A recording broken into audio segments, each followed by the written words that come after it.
Welcome back to New Rockstars. I'm Erik Voss, and James Gunn's The Suicide Squad was a bloody goddamn delight of a film with a finale that, despite warnings to not get attached, leaves us feeling latched to these folks tighter than a Starro to the face. Now, spoiler warning before I continue, I cannot beg you enough to watch this movie in full. It's streaming on HBO Max, or better yet, if you can manage it, see it in a theater. It's how God intended us to see the Nanoways kills. Okay, The Suicide Squad has 2 post-credit scenes, but to best appreciate them, and the final moments, just a quick reminder of what went down. And real quick, be sure to check out our Suicide Squad inspired merch designs, our Bad Company shirt and a King Shark Jaws shirt at newrockstarsmerch.com. More details on those later. Okay, so as expected, the film opens in a complete bloodbath, at least on the south beach of Corto Maltese. Weasel appears to drown, but truly the first to die is Blackguard, followed by Captain Boomerang and Mongal, Javelin, TDK, and then Savant gets his head blown off by Waller when he deserts. Rick Flag ends up with Sol Soria's militant group Harley Quinn with the Presidente Sylvia Luna, whom she kills and needs no rescuing from the group of Bloodsport, Peacemaker, Ratcatcher 2, Polkadot Man, King Shark, and Milton. And they learn from the Thinker that their intended mission of destroying all evidence related to Operation Starfish, in which astronauts abducted Starro, the Conqueror, who ended up in the Jotunheim lab on Corto Maltese. But Waller's real mission for them was to cover up the American involvement in this operation. And it all comes together in an insane final battle against Starro the Conqueror, with every player getting their own beautiful redemption in the way they slay this beast. Ratcatcher 2 beacons thousands of rats, with Taika Waititi cameoing as her father, the original Ratcatcher, who hits us with a deeper theme.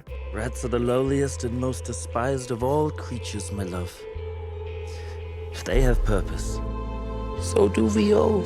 All this with the perfect music from composer John Murphy, a track he calls Ratism, bit of wordplay for the way this moment doubles as some immersion therapy slash baptism for the rat-phobic Bloodsport, as the voices of a children's choir ring out to give these lowly creatures their own humanity. And by the way, this after Polkadot Man hilariously visualizes Starro as his mother, and as he wished to die back during the briefing, he meets his end. Harley Quinn finally realizes the purpose of Javelin's javelin and spears Starro in the eye, but really it's the rats who gnaw away at his nerves and vessels and brain tissue to bring him down. And this moment I loved, its own kind of tragedy for Starro, who speaks its dying words through the general. I was happy, floating, staring at the stars.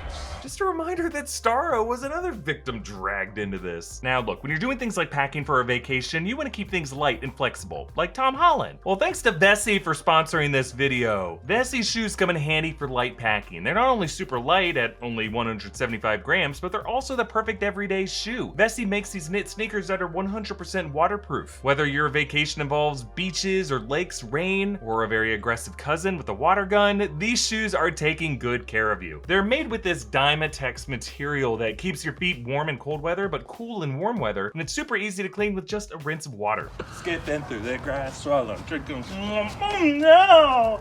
I spilled water all over my feetsy weetsies, but my oinky oinkies are bone dry like the Dune Sea. Thanks, Vessi. Whatever your summer adventure plans, Vessi's should be in your suitcase. Get them while they still have sizes, and you can thank me later. Check them out in the link below and use my code NEWROCKSTARS to get $25 off your Vessi shoes. The final shot leaves us with Bloodsport and Ratcatcher 2's longtime rat, whom he always hated, but now anxiously pets it, showing how he is starting to get over how his father tortured him with rats in a crate. And this moment parallels James Gunn's closing moments to Guardians of the Galaxy, in which Drax consoles Rocket by petting him in a similar way. But whereas that moment reflected the Guardians' deeper theme of broken things learning to let others help them, the catharsis here is for the one doing the petting, the broken thing learning to show compassion for another. Now, the first end credit scene comes up right after the closing title card, revealing that Weasel miraculously survived, coughing up some seawater and scampering off with his sing-songy grunts.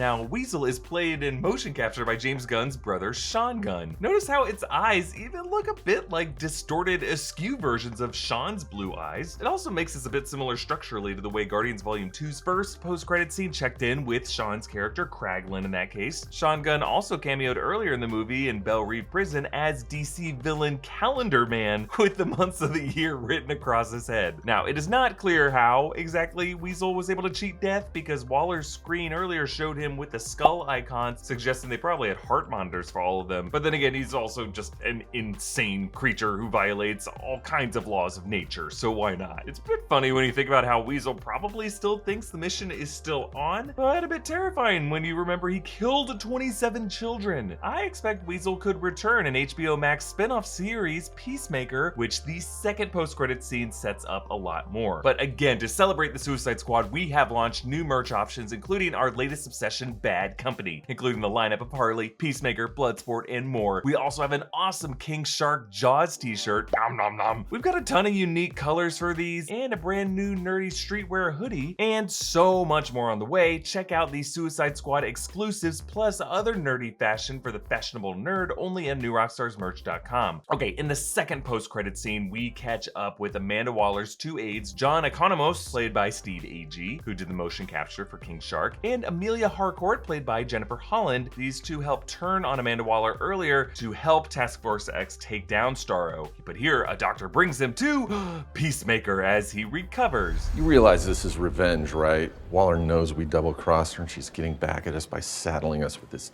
douchebag. I heard he was sort of a hero down in Corto Maltese. Was that what you heard? Because not quite. What do you guys want him for? Just to save the world, that's all. So, John Cena and Agee and Holland are all confirmed to return in the spin-off series Peacemaker. It's gonna be coming January 2022 on HBO Max, 8 episodes, all written by James Gunn, who also directs 5 of the episodes. And apparently the series is gonna show him just saving the world. Now, earlier in the movie, Peacemaker's neck was nicked by Bloodsport's smaller bullet, which first penetrated Peacemaker's bigger bullet as a callback to their one-upsmanship in Act 1. I always hit my target's dead center. Hit them more in the center. You can't hit something more in the center? I use smaller bullets. What? They go inside your bullet holes without even touching the side. But apparently the flesh wound wasn't a fatal one. Also joining the cast of the spin-off series will be Freddie Stroma as Adrian Chase, aka Vigilante, a district attorney and crime fighter with rapid healing abilities, and Robert Patrick as Peacemaker's father, Augie, whom Waller actually brought up earlier as well. His father was a soldier who trained his son how to kill from the moment he was born. Meanwhile, Lachlan Monroe is credited in the series as Larry Fitzgibbon, who might be related to Dr. Fitzgibbon in the Suicide Squad. He was the one who implanted their head bombs and was actually a cameo by Suicide Squad comic writer John Ostrander. James Gunn put fun cameos like this all over the film, including MCU Mantis actress Pom Clementine as one of the dancers in the nightclub. I really cannot wait to break down all the details you missed in this great film that should be on the channel tomorrow. Follow me on Instagram and Twitter at EA Voss. Follow and subscribe to New Rockstars. Thank you for watching. Bye.